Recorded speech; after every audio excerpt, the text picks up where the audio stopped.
दोस्तों नमस्कार। आज के वीडियो में हम आपको बताने जा रहे हैं योगी बाबा की उत्तर प्रदेश कैबिनेट ने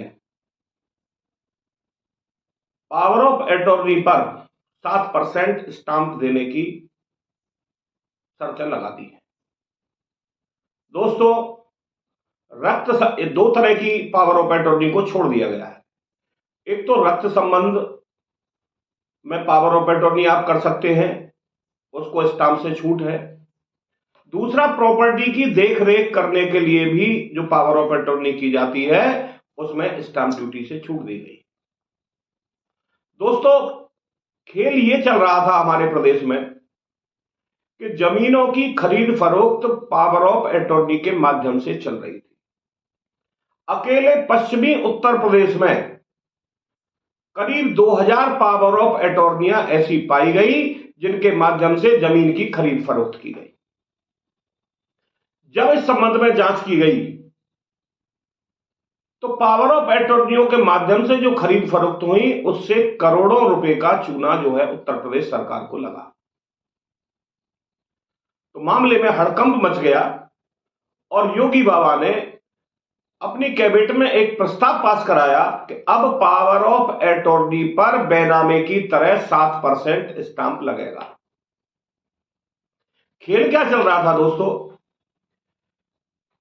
जो प्रॉपर्टी खरीदार थे, जो प्रॉपर्टी के अपना व्यवसाय करते हैं, वो भोले भाले किसानों को कीमत तो देते थे लेकिन उनसे बेनामा न कराने के बजाय पावर ऑफ अटॉर्नी अपने हक में लिखवा लेते थे और उन जमीनों को 3 और 4 गुनी कीमत पर वो बेच देते थे। लेकिन बेनामा वो स्वयं नहीं करते थे, किसान के माध्यम से बेनामा टुकड़ों में करा देते थे उस प्रॉपर्टी। उसकी वजह से हुआ ये कि गवर्नमेंट को ऐसा लगा किसान बहुत ज्यादा लाभ कमा रहा है। किसान के पास आयकर विभाग का नोटिस जाने लगा और जब आयकर विभाग का नोटिस जाने लगा तो किसानों में भी हड़कंप मच गया और वहां देखा कि उन्होंने तो इतने रुपए में प्रॉपर्टी बेची ही नहीं। उनको तो मात्र जितने में वो प्रॉपर्टी सौदागरों के द्वारा बेची गई उससे मात्र तिहाई का पैसा उनको मिला।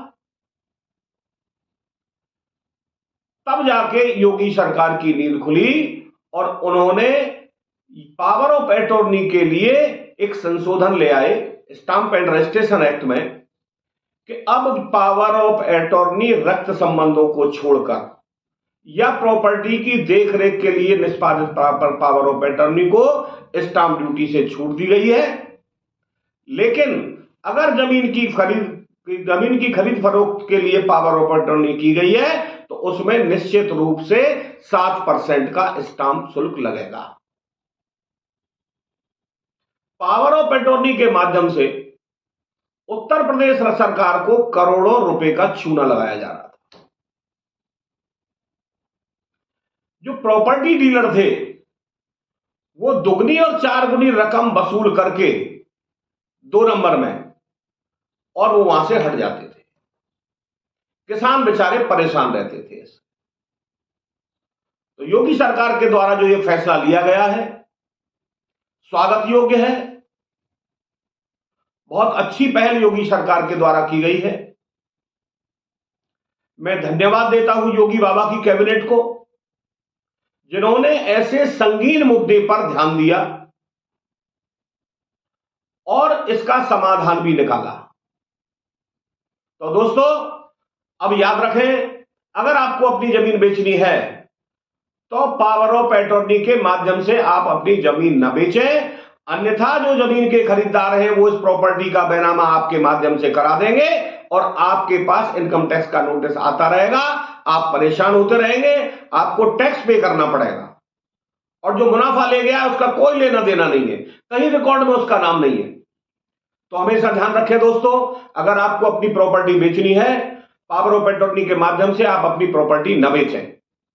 और अगर आपने पावर ऑफ अटॉर्नी आपसे किसी ने कराई है 7% का स्टांप देके तो आप बेनामा उस प्रॉपर्टी का बिल्कुल न करें। पावर ऑफ अटॉर्नी होल्डर ही स्वयं बेनामा करेगा जिससे कि इनकम टैक्स के नोटिस से आप बचा जा सके।